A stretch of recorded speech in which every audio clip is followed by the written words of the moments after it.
Con bastante claridad, el conjunto de la existencia humana apunta al sufrimiento como el verdadero rasgo determinante de la misma. La vida está profundamente arraigada en él y no puede evitarlo. Nuestra entrada en ella sucede entre lágrimas, su desarrollo es en el fondo algo siempre trágico, y más aún lo es la salida de la misma. No se puede negar que aquí hay un rasgo de intencionalidad. Por norma general, el destino trastoca la meta principal de los deseos y anhelos del hombre de manera radical. Con ello, su vida adquiere una tendencia trágica que la hace apta para liberarlo del afán, cuya manifestación es cada existencia humana individual, y conducirlo hasta el punto en que se separe de la vida liberado del deseo de ella y sus alegrías. El sufrimiento es, efectivamente, el único proceso de purificación mediante el cual, en la mayoría de los casos, el hombre es salvado, es decir, rescatado de haberse perdido por el falso camino de la voluntad de vivir.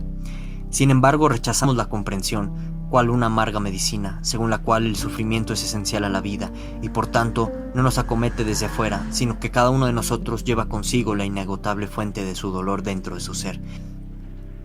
Antes bien, siempre buscamos para el dolor que nunca nos abandona una singular causa exterior a modo de pretexto, de igual manera que el hombre libre se construye un ídolo para poder tener un señor. Una vez que, mediante las consideraciones más generales y la investigación de los primeros rasgos elementales de la vida humana, nos hemos convencido a priori de que la vida, ya sea según su eterna constitución, no es capaz de ninguna verdadera felicidad, sino que consiste sustancialmente en un variado sufrimiento y un estado por completo de desdicha, podríamos suscitar ahora esa convicción de manera todavía más viva, si ahora, procediendo más bien a posteriori, nos ocupáramos de los casos más concretos, trajéramos imágenes a la fantasía y nos dispusiéramos a ilustrar con ejemplos la miseria sin nombre, miseria que la experimenta y la historia representa por donde se mire y según los parámetros que se investiguen. Solo que el capítulo sería inabarcable y nos alejaría del punto de vista que es propio de la filosofía. Además, fácilmente podría tomarse tal descripción por una mera lamentación sobre la miseria humana, como se ha hecho a menudo, y acusarla de unilateral, puesto que parte de hechos particulares. De tal reproche y sospecha está libre nuestra comprobación de la inventabilidad del sufrimiento arraigado en la esencia misma de la vida, comprobación llevada a cabo fría y filosóficamente a priori partiendo de lo general. La confirmación a posteriori es, no obstante, fácil de obtener. Cualquiera que se haya despertado de los primeros sueños juveniles, que haya contemplado en su propia experiencia o lo ajena, que haya examinado su vida, la historia del pasado y su propio tiempo, y por último las obras de los grandes poetas, a no ser de un prejuicio innato e inextinguible paralice su raciocinio, reconocerá el resultado de que este mundo de los hombres es el reino del azar y del error, los cuales lo dominan sin piedad, tanto en lo grande como en lo pequeño, y junto a los cuales además la estupidez y la maldad agitan el látigo. De ahí que cualquier cosa mejor se abra paso solo con fuerza, que lo noble y lo sabio comparezca muy raramente o apenas se encuentre en eco y repercusión, mientras que lo absurdo y erróneo en el terreno del pensamiento, lo vulgar y carente de gusto en el reino del arte, lo malvado y tramposo en los actos, alterado solo por breves interrupciones, estén propiamente en el poder, mientras que lo excelente de cualquier índole represente siempre una excepción, un caso entre millones. De ahí que, cuando se ha manifestado en una obra duradera y que haya sobrevivido al rencor de sus contemporáneos, ésta se haya aislada y sea conservada como si fuera un meteorito caído, procedente de otro orden de cosas diferentes del que aquí impera.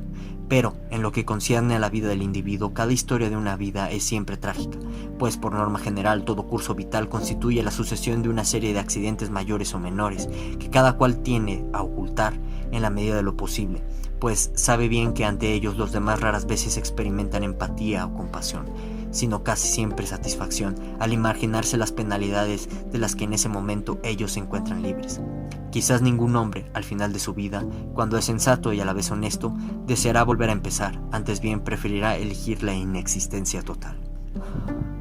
Por lo demás, no puedo reservarme aquí la opinión de que para mí el optimismo sea, cuando uno es un producto, por ejemplo, de esos discursos irreflexivos salidos de esas mentes chatas que no albergan más que palabras, no solo una manera de pensar absurda, sino también ciertamente vil, un amargo escarnio de innumerables sufrimientos de la humanidad. Que no se piense que la fe cristiana sea adecuada al optimismo, pues muy al contrario, en los evangelios el mundo y el mal se usan prácticamente como expresiones sinónimas. La verdad es que debemos ser miserables y lo somos, y resulta que la fuente principal del más grave mal que sufren los hombres es el hombre mismo, homo homini lupus. Aquel que se plantee seriamente esta máxima contemplará el mundo como un infierno que supera al de Dante, en cuanto que cada uno tiene que ser el diablo del otro.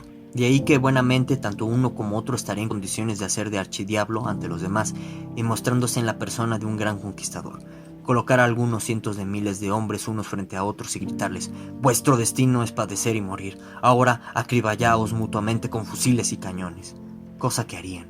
En definitiva, por norma general, el modo de proceder de los hombres entre sí se caracteriza por la injusticia, la más extrema falta de equidad, la dureza, incluso la crueldad. Lo contrario aparece solo de forma excepcional. He ahí emanada la necesidad del Estado y la legislación, y no de vuestras ensoñaciones. En todos los casos que no se encuentren en el ámbito de la ley, se manifiesta de inmediato la propia desconsideración del hombre frente a sus semejantes, que brota de su infinito egoísmo, a veces también de su maldad. El modo como los hombres se comportan unos con otros los ilustra. Por ejemplo, el comercio de esclavos negros, cuyo objetivo final no es sino el azúcar y el café. Pero no necesitamos irnos tan lejos.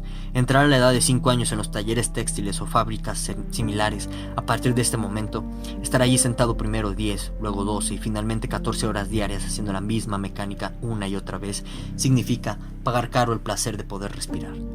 Pero este es el destino de millones y muchos otros sufren un sino análogo. En el Estado hemos reconocido, por tanto, el medio mediante el cual el egoísmo provisto de razón busca alejar sus propias malas consecuencias, que se vuelven contra sí, y ahora cada uno busca el bien de los demás porque se ve su propio bienestar unido al de ellos. Si el Estado alcanzara plenamente su objetivo, entonces, ya que sabe aprovecharse también progresivamente de la naturaleza mediante las energías humanas concentradas en su seno, y alejando todo tipo de males, podría llegar a crearse algo que se semejara al país de jaula. Pero, en parte, el Estado se halla todavía más lejos que de este objetivo. En parte, quedaría innumerables males aún, y aunque finalmente fueran eliminados, el tedio ocuparía cada puesto abandonado de inmediato, lo que mantendría la vida todavía sometida al sufrimiento. En parte, tampoco la discordia entre los individuos es algo que el Estado pueda suprimir por completo, pues hostigan lo pequeño cuando se ha devetado de lo grande.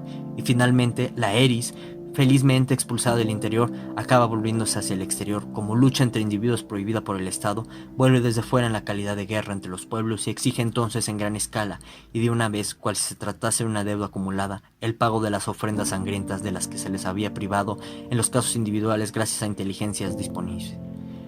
Es más, supongamos que incluso todo esto hubiera sido superado y vencido mediante una sensatez basada en una experiencia milenaria. Al final el resultado sería la superpoblación real de todo el planeta, cuyas terribles repercusiones ahora solo una temeraria imaginación es capaz de figurarse. Una vida individual ha dado su fruto completo cuando el hombre se separa de esta sin albergar más el deseo de ella ni de sus alegrías, cuando se haya curado del afán que se manifestó como vida. Todo lo demás es indiferente y de menor valor por tener un efecto meramente concomitante, su destino y sus actos. Mediante el sufrimiento, el hombre es seleccionado y finalmente salvado, es decir, liberado de la voluntad de vivir.